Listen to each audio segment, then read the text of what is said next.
Today we're going to talk about tribalism and how it affects humanity. So I've noticed that society is broken into two different parts. You either have two different parties. A lot of times polarities exist where you have one way of thinking and then another way. Now there can be just two, or there can be many different perspectives, but a lot of the time people like to identify themselves into one specific area. For example, some of the things could be like sports teams. There's a lot of identity with sports teams.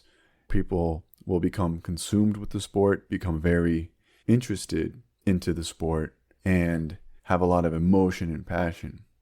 So I've looked at these things and I wonder, why is it that people feel so strong about sports? Why is it that people are so connected to things like patriotism? Another one would be that as well. So why is it that some people can feel so proud of their own country, which I understand in a lot of ways, but where does that come to a point where it becomes evil or an us versus them? You can see it in religion. Some people will take it very seriously and become very judgmental about people that don't think the way that they do. So there's a lot of times that I've noticed in society that we as people, we really are putting ourselves into groups and we're identifying with these groups. So today we're going to talk about really tribalism, how it affects us, reflect on that, and maybe we aren't so distant from our ancestors that we think, and maybe our brains haven't caught up to what we think. Maybe we aren't as humane as we think we are. So some of the things that we want to touch on is the history of tribalism. As long as humans have existed, there has been groups that come together. One of the groups could be a tribe, and then you could have towns, and then you can have cities. So all these together, there are really just ways that people come together to survive. There was a point where we were nomads walking the earth. We were still part of tribes thousands and thousands of years ago. Humans have been designed to be part of groups. This is embedded in our DNA, and it's still in our brains today. It makes sense. It really gave us a sense of belonging. When you are a part of something, you feel like you're a part of something bigger, and there's something that is deeply encompassed in our genes that when we are part of something, it feels very nice. There's neurotransmitters, which we'll get into later, and there's many parts of our brain that are coming together when groups come together. We're not like cats where they can be by themselves. Humans are group animals. Now, those groups, when they come together, they can also create conflict. Not just within the group I'm talking about, but with other groups. Something to think about would be a town, and there's another town not too far away. There could be potential for conflict between these two towns or peace. Some of the things that I think about would be really the instance of a tribe. So if you think about how a tribe is and how they might look at something from the outside, and a lot of movies will portray the tribes as being very violent, and many of them were. That doesn't mean all of them are, but there was definitely a sense of us versus them. That's where the whole term tribalism comes from. And it can create conflict, not just between two different tribes or two different towns, but also it can create conflict between people with two different religions, ideologies, viewpoints, political views, and even sports teams. So those are just some of the things I'm thinking about with tribalism. Now, why do you think that tribalism exists? What was the genetic advantage of feeling that us versus them mentality? Now, some of the things that if you think about is that when people started coming together, they were able to help each other out, and they would start delegating tasks within their tribe or within their community. One person would be in charge of hunting, while another person might be in charge of gathering. Together, they come together to have more resources, more chances for survival. So the humans that were able to come together, that was a survival mechanism, something that helped us survive through these hard times that humans had to go through. So that's why it exists. It's there to help us find more resources. It helps create bonds. And I don't know what came first, the feeling that it feels good to create a bond or just what's the motivation to come together is what I'm trying to say. Because it feels good, you have that bonding. What was better, to feel good about bonding, or was it the benefit? So do you benefit from it and then we felt better? At what point did our brains start putting those two together, feel good chemicals with bonding? It's probably very, very early. If you look back, even chimpanzees, there's a lot of monkeys, anything in the group of animals that we're in, they come together in groups. I can't think of a primate that just walks this earth solo. Now, when you're part of a tribe and there's other people in your tribe, you form a bigger tribe and it comes together. Now, there's going to be other tribes as well that are doing the same. So when you have one group of people and another group of people and they come together in conflict, an extra person does make a difference. So not only did it help them to get their resources, but it also helped them in times of war, when two tribes were to come together to fight. And there's something deeply embedded in there. And I think that it is almost living still through us through sports, which is interesting. There's a lot of emotions behind that. They call it survival instincts. That means that it's so deeply embedded in our brains that we might not even be aware that it's happening. Isn't that interesting? When you think of an instinct, it's a subconscious thing. You might see yourself gravitating towards things and might not even be aware of your own tribalism. I'm sure there's things that I associate with that could be part of a tribe mentality. But when you're aware of it, it's harder to fall into those things. Now, definitely want to talk about the chemicals involved in the brain when this happens. So one of the main ones that we want to talk about, I want to talk about three in general. One of them is oxytocin. Now, oxytocin is a chemical, a neurochemical in our brain that promotes bonding, promotes loyalty. It promotes a sense of togetherness. There's oxytocin released when a mother is with their child. There's oxytocin released whenever you hug someone. There is these chemicals being released that are interacting with your brain. And these neurochemicals are rushing through your body and they're interacting with your brain, making you feel a certain way. But something that when doing research on this topic is that I learned that oxytocin also has a darker side to it.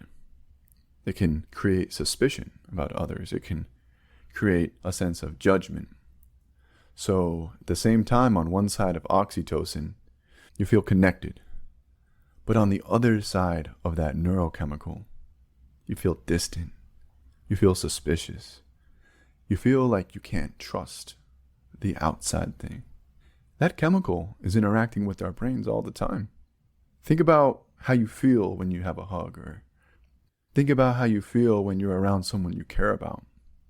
Think about what, if anything were to happen to the person that you care about, think about how you would feel if that person was in danger.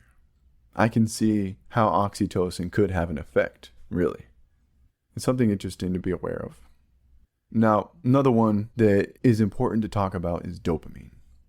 Now, dopamine, they call the rewards part of your brain. It makes you feel good. And when I thought about this, I thought about its relation to sports. And at least I can think of that for myself. When you're watching a sports team that you're a big fan of, you've been watching that team for a while, you really feel something. It's a team that you've been watching, or personally, I like to watch the UFC, so a fighter that you're excited to see fight. Some sort of competition. Could even be a chess game or a game or something that you enjoy doing, but that game itself, when you win, there's a feel-good feeling. And when you watch that team win that you're rooting for, when you watch that team win, what do you feel? You feel a rush. I remember I was watching the World Cup, and it was a while back, and it was Germany versus Argentina. And I remember it was a long game and it was very close. And I was a big fan of Germany on that World Cup. And I remember being on the edge of my seat the whole time. And then as it went into overtime, feeling more anxious. Come on, score that goal. And every time that they would shoot, it would miss. And it would maybe just hit the crossbar. And I remember feeling those feelings. And though at the end, I think it was like the last 5 minutes of the game, something like that, they ended up scoring a goal and winning the World Cup. And I remember jumping out of my seat, feeling so wrapped up in the moment, feeling so happy that the team that I was rooting for since the beginning won the World Cup. So I'd imagine that there's many other people that have that experience when they are watching a sports team that they like, doing a competitive activity that you're into.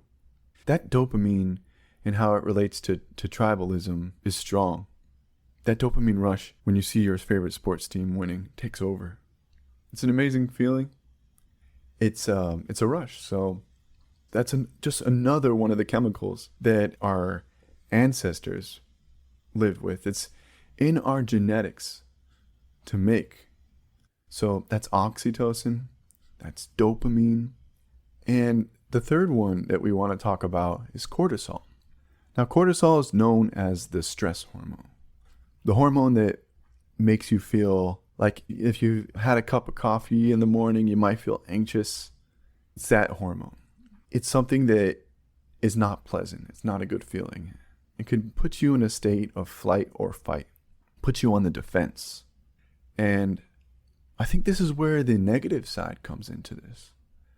Whenever you're looking at something that is not part of your tribe, just be aware that there could be potentially cortisol rising in your brain. Think about that. Think about the rivalry between two sports teams. You hear about the stuff that happens in the stands, groups of people attacking each other over what? People throwing a piece of leather out on a field for them to attack each other? What stresses are in their mind? What are the stresses in our minds when we think about people that are different than us?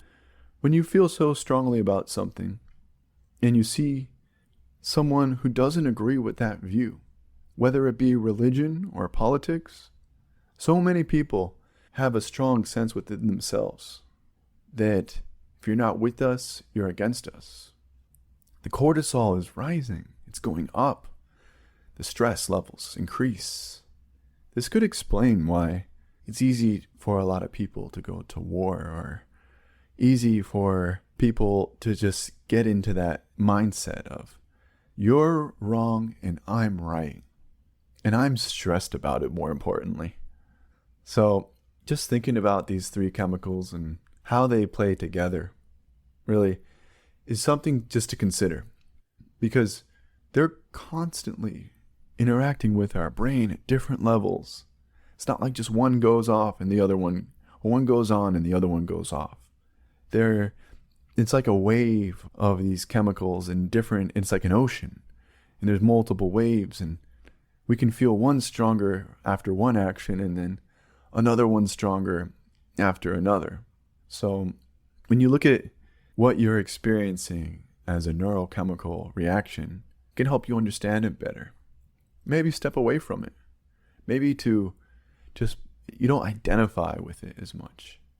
Maybe that's something that would be beneficial. Maybe that's why I brought this up subconsciously, because I want to bring up every part of this. And this is not just a social issue. It's a biological construct of ourselves that our genes have adapted throughout the years. It's amazing, really. So just thinking about tribalism and some of the ways that it affects our neurotransmitters, we can start at a very subtle level of real life examples of tribalism. Some of the examples we've already talked about are sports. The fans of the sports feeling engulfed within their team, feeling proud to be part of that team, feeling like the other team is their rivals, or the other country or the other ideology is their rivals. It's all general, but in sports, you can see it. You can see the dopamine rise with the victories. You can see the oxytocin when they come together. Or if you meet someone who enjoys the same sport or who enjoys the same team, there's a sense of camaraderie there, and it's strong. So I think that thinking about that is something interesting, especially if you think about two people, they just meet each other and one is a fan of one sport, not necessarily one sport, but one team. And then the team's rival, the other person is a fan of the team's rival. That's so, oh, you're a Patriots fan, or oh, you're a Chiefs fan. Like, there's a little sense of there of like, jokes, but maybe that is deeply embedded in something else there, a little deeper. Now, another aspect of tribalism that could be considered is religion. Now, you could say it's a definitely more harmless version of it, but religion does create a strong sense of belonging, feeling like you're a part of something. That's why a lot of people like it. You're a part of something bigger. There's certain rituals that you can do within the religion that other people within that religion do as well, which bring you closer together. But that's saying essentially that we have a genetic part of us that wants to be religious. It's a sense of belonging. It's a sense of togetherness. And like any tool, there can be positive parts about it and there can be negative parts about it. So we all know what some of the negative aspects of it could be. Just judging someone based on their religion, a form of prejudice, religious prejudice, or automatically hearing like, oh, you're that type of person. I remember I have an aunt or an aunt or however you want to call that. And I was having one of my friends over and we were just having casual conversations, and she is a very strong believer in Christianity. And I'm not going to mention her name, but there was the conversation was going fine. It was great. And he went to the kitchen and she was on the table. And then the conversation about religion started. And I could tell she was starting to get into it. But at some point in the conversation, the topic of religion was brought up to my friend. And I jokingly said, oh yeah, it's because he's Muslim. And I remember just looking at her reaction in her face, and she was almost in disbelief. She was like, no, he is not a Muslim. And then what's funny is that he kind of went with it. He's like, actually, yeah, I am a Muslim, because he saw that reaction. And I think that's just a good example of the defensiveness that can exist within religion. And that's just one example, but think about the wars that have been started because of religion. Think about the cortisol that's releasing. I believe that's something that's very real. And I think it's something to consider in discussions of tribalism. Another harmless aspect of tribalism would be things like high school cliques. We all know that when you're younger, there's cliques in high school. There's the jocks, the nerds, the preps. At least that's how it was when I was in high school. And I remember just in the morning, just seeing the groups of people together. And it really was interesting now that I look back on it, because they would all dress the same. They would all talk the same, have similar mannerisms. And, if I think about that too, that was a form of tribalism. And it's very ingrained in us, even at a younger age. And I don't know when it starts. Maybe because I don't think about kids forming their own groups. But then I think about maybe when you're in middle school or high school, definitely. I mean, there's whole movies about this. Mean Girls, I think, was one. But it's definitely something that is a thing. So I think just that's another example to think about in tribalism. Thinking about what it is, what's going on there. And those are just more some of the quote unquote harmless versions of tribalism. But there is a darker side to it. And it starts with things like gangs. So there's a lot of places in the world where gang violence is a thing and it's very prominent. And there's a lot of gangs. Luckily, I haven't experienced much of that, but I do know that they'd like to target younger people to join their gang. That's probably the perfect person for them to target because they're vulnerable into wanting to become something bigger, especially if they don't have a father in their life. Now they have a group of men, usually in the gangs, that are saying, oh, we're together now. We fight together. We party together. We are brothers. For some reason, that just made me think about fraternities as well. But that's another. Really, there's a lot of different ways in which tribalism, that gene, is affecting us. But that identity with the gang, that identity really can havoc many things. In jail, there can be a lot of fights because you're wearing that color and I represent this color. It's so innate. It can be found in so many different areas. And there can be some horrific things that gangs do to other gangs just for wearing a certain color or representing a certain part of that city. What turns off in our brains, in humans' brains in general, that when you look at someone that is not you, but is also a threat, it almost makes it okay to do these violent activities? What's getting shut off there? Why does that group mentality bring us to those violent decisions? Looking at a us versus them, they're the outsiders, they're the enemy. I guess when you look at something like that as an us versus them, or they're the enemy and we're on that side of things where it's us versus them and we can do whatever we want to them because they're not us, and then the other gang has the same mentality, and then the violence just propagates more and more. That's a really sad aspect of this. And it's something that I am sorry for anyone that has lost anyone through gang violence. And that just also relates to another topic, which is war.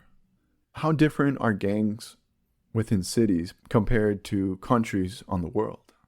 What's it going to take for people to come together? Sometimes I think about, well, maybe if there was another planet or aliens and they came, and maybe then we would be part of the Earth team. We'd all come together and be one. But this is not how it is. How many people have died from wars in the history of humanity? I don't even need to speak about this. This speaks for itself. The us versus them mentality is dangerous. Now, I understand if you have to defend yourself. But at what point is it okay to kill? Is it about defense or is it about other things? Capitalistic things? We don't know. Sometimes they're main reasons, but it's easy to see how that could combine for that. Maybe it becomes a sense of nationalism. Maybe it becomes a sense of pride. You feel very proud of it. And then that pride could make you think that the rest of the world needs to be like us. And then when those conflicts happen, like the bigger wars, like World War I or World War II, it even gets more divided within those countries. And then all of a sudden they take sides. So I don't need to speak much about this because war speaks for itself. And it's one of the most evil things that humans have experienced in general. I do want to make it clear, though, that there is positives to being proud of where you're from. I'd say we're oxytocin, because you feel like you're bonded. You're a part of something. Feels good, right? It feels good to know that we're together. But are we really? That's the real question. Are we really together? You have to be a Democrat, or do you have to be a Republican? You choose. Because if you don't choose, then your vote doesn't count. This tribalism can be seen wherever humans exist. It can be seen in politics. It can be seen in sports. It can be seen at schools. It's hardwired in us, and it's obvious. Think about it. Think about what ways you have been hardwired. What elements of yourself are tribalistic? We're these Homo sapiens living in this modern world, but tribalism is not a modern problem. Even call it a problem. Is it a problem if it helps you feel good and come together to make a stronger society? Like anything, it can have its positives and it can have its negatives. But if you're not aware of it, then you can't make that decision. Start with awareness. Start with seeing the tribalistic parts of yourself. You know, some of the best ways you can do that is just to meditate. Just sit there, breathe, think about it whenever you feel that thing that is us versus them, or I don't like that other thing. Think about why you don't like it.